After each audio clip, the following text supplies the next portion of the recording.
Welcome back. Thanks for joining us. I'm Jonathan Fisher. In the world of startups, we usually put all of our focus on growing the business itself. But what about the founder?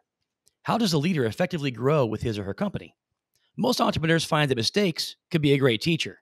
Well, today we have an experienced entrepreneur who is here to help save you some pain by sharing some of his most valuable insights from the journey.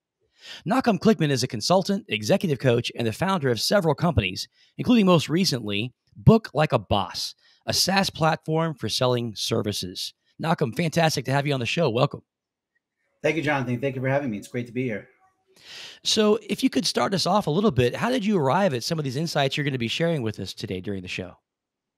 So a lot of it has been, all of it has been based on experience. I've been an entrepreneur since my early teens. I was the guy selling baseball cards, at trade shows, shoveling snow, shoveling driveways of, from snow, etc. Babysitting even. I was a pretty good babysitter. And so, but then when I started companies in my in my mid 20s and for the last 25, 30 years or so, I've gained a lot of experience. And actually, I was consulting with somebody the other day, and I told them that, listen, the best way to learn how to do something is by experience. Even if you're going to fail when you're young, you can learn so much just by trying and trying to follow your dreams and your passion. But there were several mistakes that I made, over the years that I've definitely learned from and actually implemented them in my current company. So I wouldn't make them twice. It's not really I would say it's not a failure if you learn from it.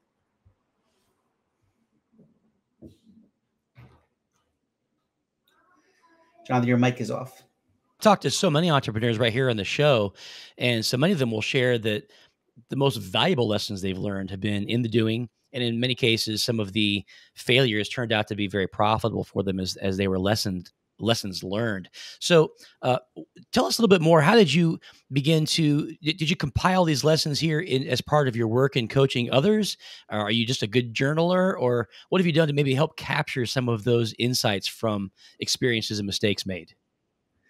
So that's a great question. Actually, when I was doing business consulting, which actually led to my current company, Book Like a Boss, I actually wrote a book. And because I saw that everything I was telling people, that 80% of what I was telling people was the same thing, and only about 20% was just focused on on the individual or on that specific business idea. So a lot of it I put together in a book. I also had a podcast where I would interview other entrepreneurs and share the different mistakes and tests that we've had that we have when you're an entrepreneur, when you're starting and launching a company. Well, and you shared with me that you have a ready handful of mistakes that are made. So start us off. What is maybe the one that you'd like to lead with? It's a key mistake to make for any entrepreneur in a startup. So I would say this is something that I see a lot with young founders, with young entrepreneurs, right? They get so excited about the idea about starting a business that they tend to lose focus. And that happened to me a lot, where I would come up with an idea, and instead of focusing on that idea, when I would hear about another idea, come up with another idea, I would try to do the second idea as well, or even a third idea. That actually happened to me when I was younger. I was in promotional marketing for about 10 years, where I was selling different items that were embroidered items and logoed items. And what happened was I decided to get into the gift basket business because I was doing corporate gifts, and I bought the domain koshergiftbaskets.com. And I felt like, wow, with that domain and with the right branding, and everything with the right supplier, I could really do well with it. And so I started, while I was running my other business, I started koshergiftbaskets.com. And it was crazy because the day I launched it, the day I ran my first advertisements was Tuesday, September 11th, Tuesday, September 12th, 2001. The day after September 11th was when my ad first ran. And so I got zero business from it. And if you remember back to that day, it was there was nobody was buying anything online or even offline. Like everything just shut down. Yeah.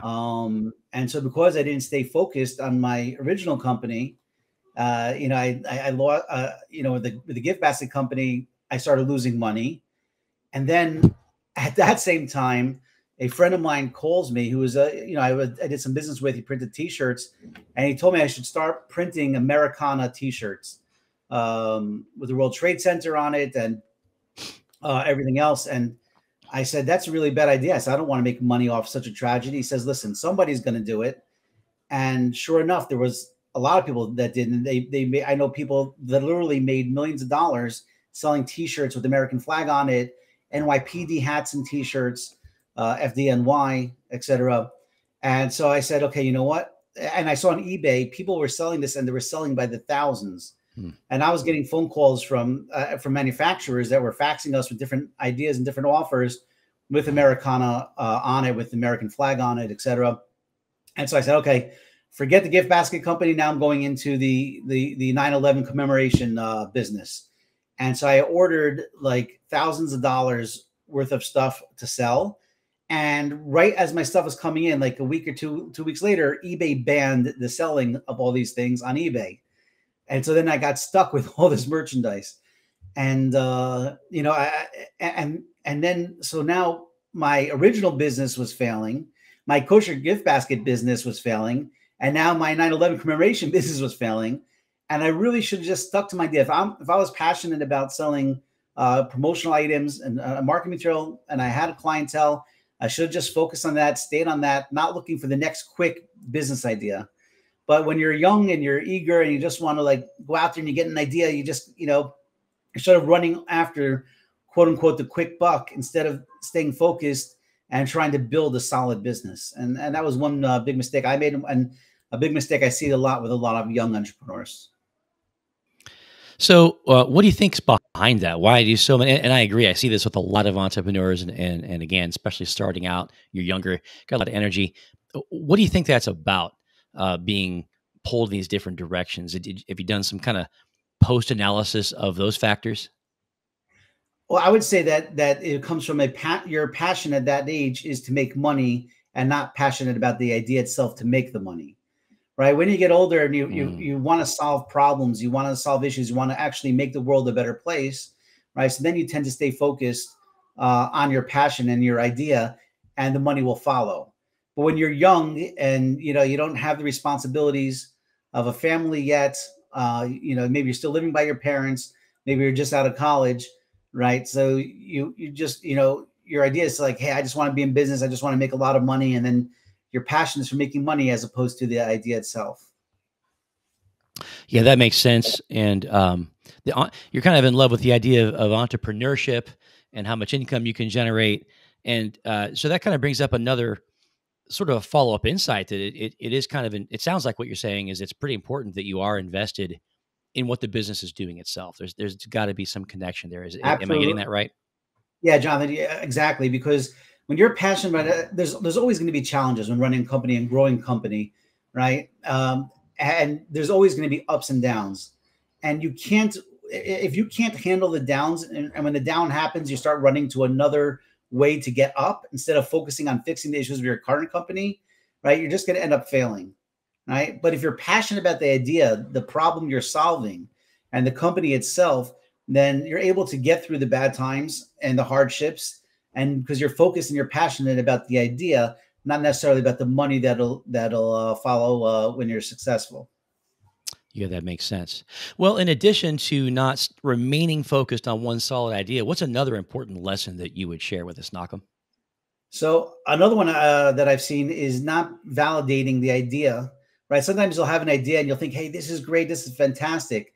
But there's two things you really need to do. And that is, one, ask other people, ask potential customers if they're willing to pay for the product, right? Or to pay what you're trying to solve, and also how much they're willing to pay, right? Because it could be a great idea. And you think, everybody hears the startup stories with Facebook and Google and all these things where they didn't worry about making money. But, you're talking about 1/10 of 1% of companies that get started. Those are the lucky ones that you hear about that just go viral and do fantastic. And we hear about it because we're all using it. We're all using WhatsApp and Facebook and Instagram, et cetera. right? But that's not reality, and I think that sort of distorts reality of how hard it is to start a business and run a business and grow a business. So you have to make sure Hmm. that your idea is something that people will pay for, and then you have to make sure that the amount people are willing to pay for it is enough to sustain a successful business. And those are two crucial things I see people mess up all the time. A lot of times I think if they go to potential customers and they ask them if they'll pay for this idea, that they're going to then steal their idea and do it themselves. And Hmm. I mean, it's such a big mistake to be so worried and hold it so close to your chest that you're not willing to find out if people are actually willing to pay you or to use the product that you want to create.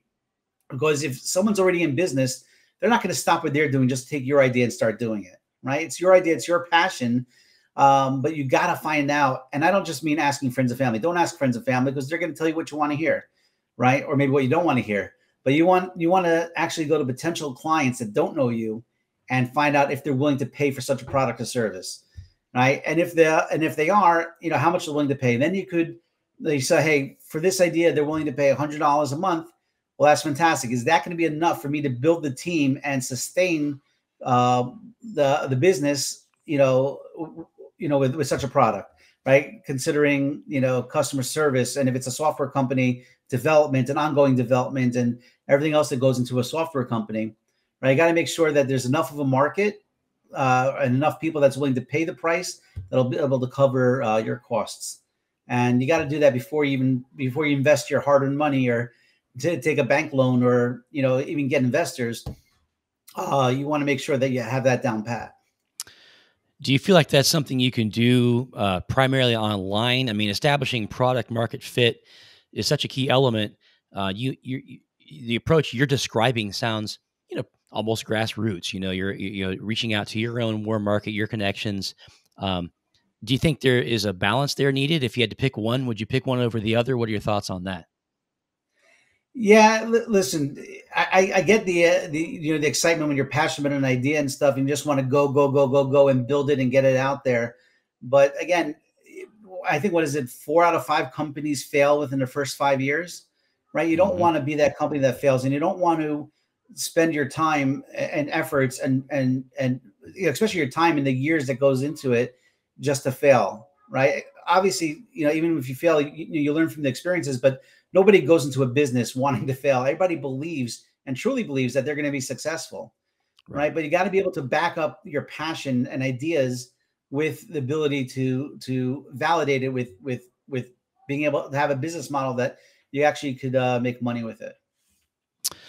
Well, and that kind of brings us to another insight that I think you had to share with us. When it comes to assessing your business and being successful, there's a lesson around profits that you were talking to me about earlier. Yeah, again, I've made this mistake before. I've had a few startups, that I've was able to raise millions of dollars for, and I get passionate about the idea, and I believe in them. Like when I would go to investors, potential investors, angel investors, and tell them about the idea and tell them the story, I was fantastic at that, and I would hype it up, not purposely, but just because I really believed it. I believed in the potential. Um, and then when that company ultimately failed, it was hurtful. It was very hurting to me because a lot of the people that invested in me were friends or friends or people that I knew from the community. Hmm. And I wasn't lying to them when I was passionate about the idea, when I believed it, and when I said the market's this big and everything like that. But I didn't take the time to really delve into the finances of how many customers I'll need to get at paying what price in order to pay for it.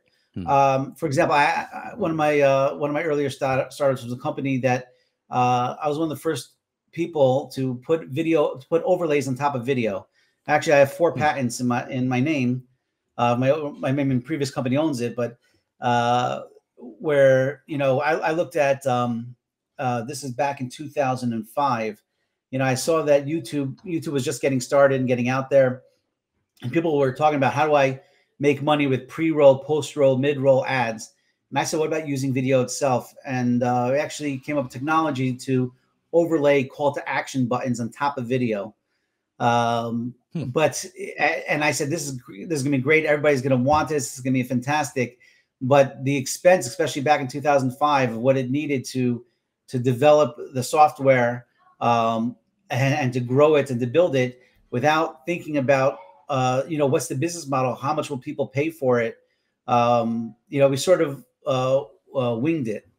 And but when I was pitching it, especially in the first months and year, when I was getting that angel money in the first few $100,000, I didn't think that far ahead. I just thought, hey, this is a killer idea. I'm telling you, it's going to be awesome, and I was passionate about it, and I believed in it. And obviously, you have video overlays a lot now. I was thinking about this back 20 years ago. But I didn't have I didn't really have a clear business model in mind. I was just like, this is going to work somehow. We're going to get thousands of customers, and they're going to pay us millions of dollars, and it's going to be amazing. And I was too focused on the idea and the hype, rather than the actual money aspects and business model of it. And one of the things I did with my current company is, we didn't raise money for the first year and a half. And my partners and we basically bootstrapped and put in the blood, sweat, and tears, and proved that there was a business model, and not only that, but proved that we could make money with it before we took any investor money. That was one of the things that I insisted on, and it was painful. It was painful not having a salary for a year and a half, and it was painful how long things took, because my partner, who was a developer, he could only work on it half time. And so, but I wanted to make sure that before I didn't want to hype. I wanted it to show. And, that's actually what happened now with Book Like a Boss when we launched it. When we launched it after a year and a half, and we showed that there's a way to make money, and we made tens of thousands of dollars, that's when we approached angels. Nice. Well, I mean, you need to think, what would Mr. Wonderful ask? Right? If you're a fan of the Shark Tank program, Mr. Wonderful always wants to know, how has the idea sounds great. How has this idea made money? I think your advice there, Nachum, of value the world on your own dime is a great way to impress investors too. That's an additional insight. A lot of our listeners are looking for ways to be funded. There's no better way to be funded than to say, hey, I'm taking something that's working. This is going to help us replicate that success. You can't prove that on a whiteboard or in a nicely created report. It has to happen in reality. Do you think that there's a need for entrepreneurs to maybe look for a Mr. Wonderful that they can talk to, maybe an older entrepreneur or mentor to help them with this? Because you can get caught up in your own passion for your idea. Yeah, no, absolutely. And you know what? Looking back, I guess that was also another mistake that I possibly made, because I was always headstrong. I was always passionate, and felt that believed in myself so much that that my ideas were so good that I didn't take the time to actually speak to mentors. Now, actually, I have, and I've learned from that. And also, every successful entrepreneur that I know, they are constantly reading books and business books and learning from others, and listening to podcasts like this, where you can learn from other people's mistakes, right? It's very important to educate yourself. It's very important to speak to mentors, and people love to talk shop. Even the most successful entrepreneurs, they like to give back, they like to help, and they like to give their advice and help people avoid the mistakes that they made. Yeah, I think this is what a lot of young people don't realize, is how willing more seasoned business guys are and gals are to share what they've learned. There's something congenital to the human, the way the creator put it, as we do like to share. It's probably what makes us successful as a species, I think. And so take advantage of that. I think the other thing you point out too is, when you're young and you're entrepreneurial, you're clearly a little cockier than the next guy or gal, right? You have that self-confidence to go take a risk, which is great. That is an asset. But like any asset, it can become a liability if it takes over. So how does that interact with the next insight? I know you're about to share with us about trusting your gut and your own instincts. There's probably a little bit of a balancing act there on that front. There is. So, and it's a great question, because one time when you have to believe enough in your ideas to put in the blood, sweat, and tears it takes to get it off the ground and put the team together, etc. But there were times in my entrepreneurial life where I believed in myself and I believed in my ideas, but I would go head to head with partners And even though I knew I was right, I didn't stand up enough for myself. So it's funny because, I sort of, I believed in myself, but I guess I still had a sense of, maybe I'm wrong, or maybe someone that, I dropped out of high school, never went to college, right? And maybe these people with degrees and even though they didn't have real world experience, but they work for like Goldman Sachs or work for big companies, that maybe they have better ideas. And I didn't trust myself enough to push forward and to sort of force my gut. And I'll give you an example. One of the companies I started, this is back in 2002, was an instant messaging company, an interoperable messaging company. I was the first person to put an RSS feed in an instant messenger. I put an affiliate mall connected to instant messenger. And this is back in 2002, 2003. And the company was struggling a little bit, even though we had tens of thousands of users in over 60 countries. But I realized, and I saw that that there's a new thing coming up called social networking. And I went and I found a company in California that was able to take our instant messenger customers and tie them into a social networking platform. And this is before Facebook had just come out. Facebook was just in Harvard when this was going on. I think you had what was that first one? Friendster, yeah, I think Friendster.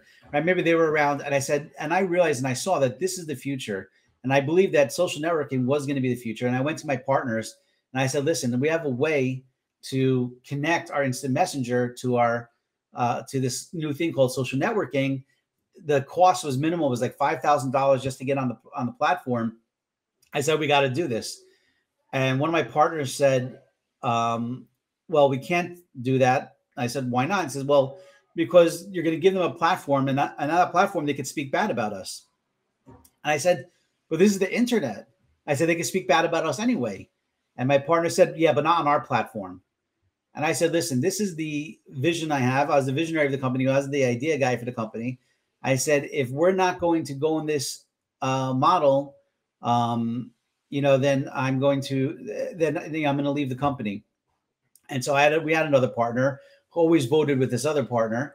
And so they voted the idea down. And instead of standing up for myself and proving it and insisting on it, which I should have, especially once we saw where Facebook went, et cetera. And we had a head start. We had 70,000 users. We could have been, a huge social network. But instead, I decided to pack up my stuff and leave, instead of really standing up for myself and trusting myself and, being that leader. And just, I don't want to, I know our time is limited, but just within another company also, I was the CEO and visionary of the company.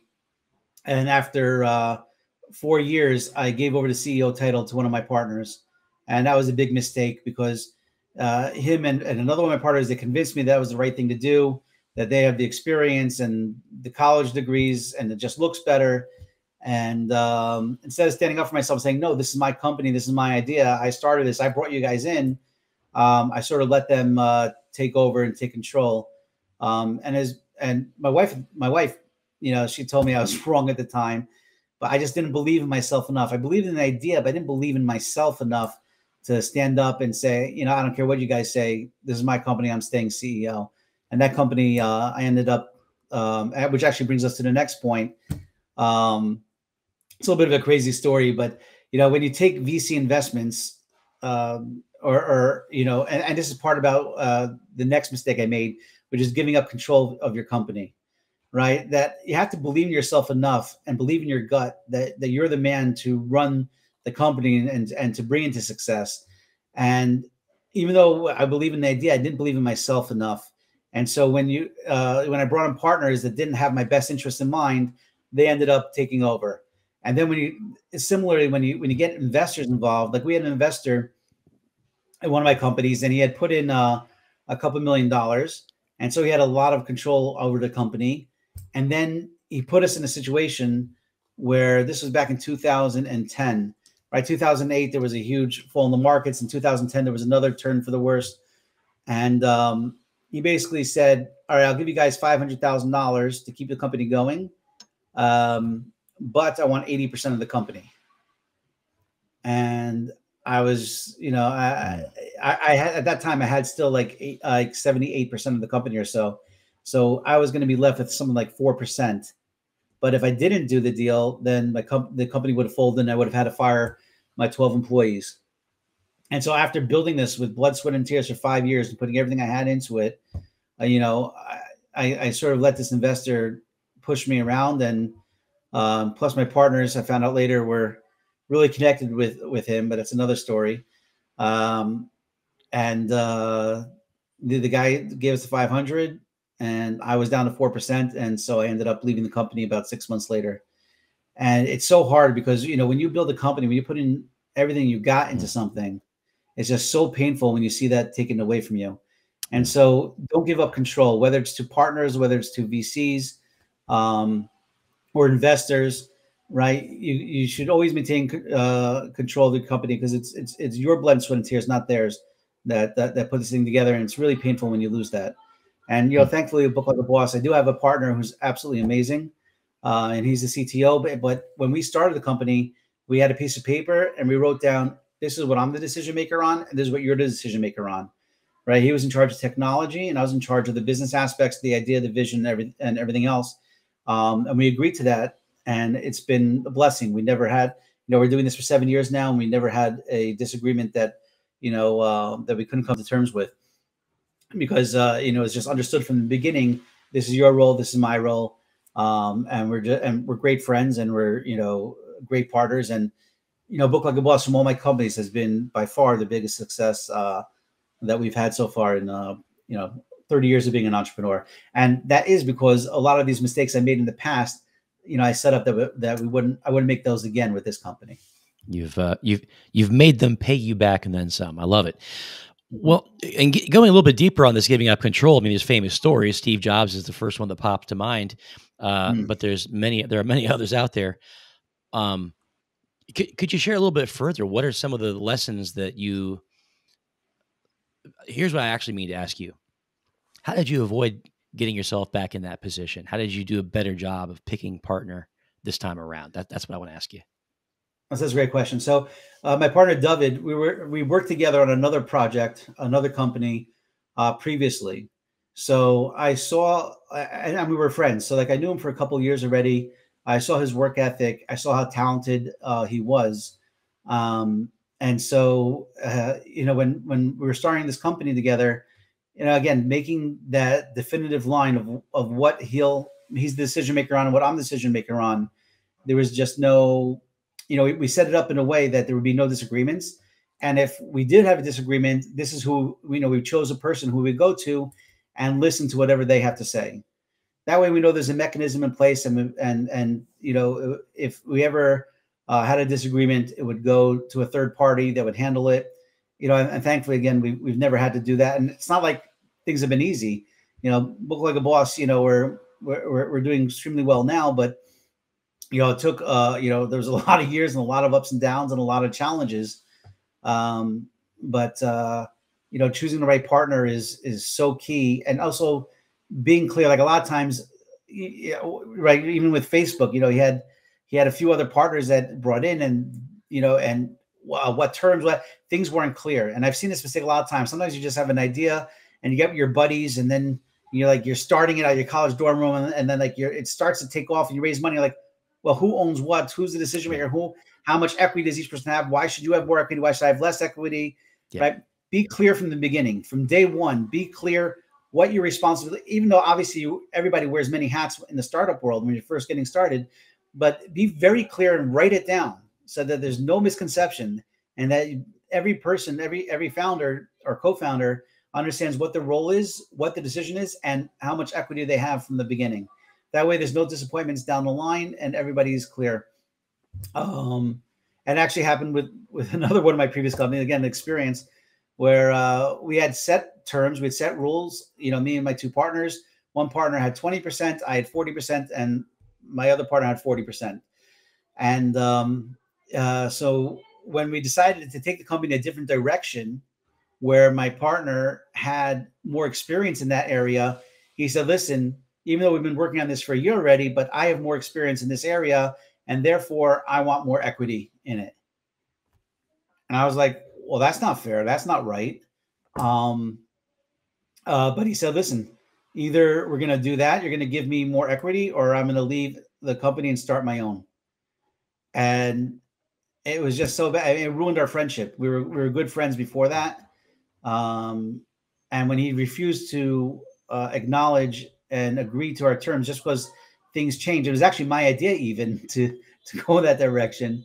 But when you don't follow the paths, when you don't follow what you agreed upon, it could destroy friendships, and eventually that business collapsed also. Yeah, people like to say it's not personal, it's business. It's always I hate personal. that. Everything's It's personal. always personal. Yeah, it really is. Absolutely. Absolutely. Well, You speaking know of what? What personal, were you like? What does that mean? I mean, we're human beings. You have to treat people with respect, with love. We were talking about that before, yeah, right? Just because something is business doesn't give you the right to stampede over somebody, right. whether it's a partner, someone that works for you, or a customer, or you have to treat everybody with love and respect. And I just don't get it. Well, it's just business. No, it's personal. We're only here for what 80, 90 years in this world, right? Treat people how you want to be treated. Mm. Give respect to everybody, and they'll respect you. And those are rules I live by. And it kills me when I see other people that don't live towards that, and they say, they put their faith in the mighty dollar, as opposed to in what's really important in this world. The golden rule can carry you very far. Great reminder. Well, Nachum, it's been a really great conversation today. Clearly, you are a wealth of insights to share, and I know the listener has gleaned an awful lot already. How can he or she go further with you? How can they follow up and learn more? I know you have this great SaaS platform for booking additional business. Where would they best find that? So the best place to be book like a boss, you could go to blab.co. And you can learn more about Book Like a Boss. Start a 14-day free trial. If you need any type of scheduling, or if you're selling a service, you could just sign up 14-day free trial over there. If you want to find me, you can find me on LinkedIn, Nachum Kligman, and you can connect with me over there as well. Or on Twitter. You can find me on Twitter at Kligman. Okay. Beautiful. Well, Nachum, thank you so much for the insights and being a great addition to our fantastic content on the show. Fantastic to have you today. Thank you, Jonathan. Thank you so much for having me. And thank you, listeners, for making the show such a success. And we also want to thank our fantastic sponsor. We are proudly powered by Overpass.com. Overpass is the absolute leading platform for gaining phone-based talent to grow your company quickly.